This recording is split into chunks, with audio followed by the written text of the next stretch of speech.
एक दिन बादशाह अकबर अपने दरबार में बैठे थे। तभी एक गरीब किसान भागता हुआ उनके पास आया और विनती करने लगा। जहां पनाह, मेरी सहायता कीजिए। अकबर ने पूछा, क्या बात है, क्यों इतने परेशान हो? किसान ने बताया, जहां पनाह, मैं एक अमीर साहूकार के खेत में मजदूरी करता हूँ। आज मैंने खेत में पूरे दिन काम किया, लेकिन जब मजदूरी लेने गया तो साहूकार ने मुझे आधे पैसे ही दिए और कहा कि तुमने तो केवल आधी धूप और आधी छांव में काम किया, इसलिए तुम्हें पूरे पैसे नहीं मिलेंगे। यह सरासर अन्याय है। अकबर ने कुछ देर सोचा और फिर बीरबल की ओर देखा। उन्होंने कहा, बीरबल, यह मामला तुम्हारे सुपुर्द करता हूँ, देखो कैसे न्याय करते हो।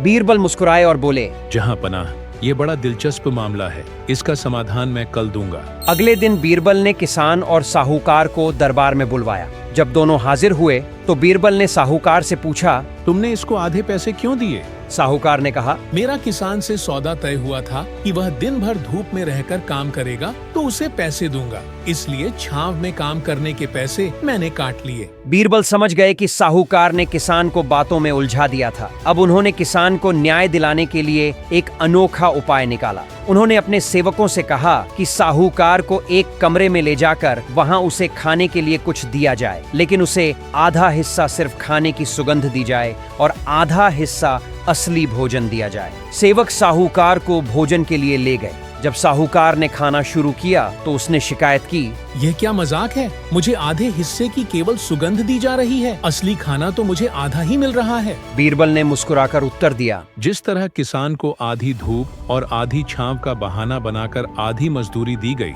उसी तरह तुम्हें भी आधा भोजन असली और आधा उसकी सुगंध के रूप में दिया जा रहा है। यह न्याय संगत है ना? साहूकार तुरंत समझ गया कि बीरबल ने उसे उसकी ही बातों में फंसा लिया है। उसने शर्मिंदा होकर अपनी गलती स्वीकार कर ली और किसान को पूरी मजदूरी दे दी। इस कहानी से हमें यह सीख मिलती है कि न्याय हमेशा तर्क और बुद्धिमत्ता पर आधारित होना चाहिए। अगर कोई किसी के साथ अन्याय करता है तो उसे भी वही अनुभव कराना चाहिए ताकि उसे अपनी गलती का एहसास हो। बीरबल की चतुराई और हाजिर जवाबी हमें यह सिखाती है कि न्याय केवल कानून से ही नहीं बल्कि बुद्धिमानी से भी किया जा सकता है। जोरदार और तेज निष्कर्ष।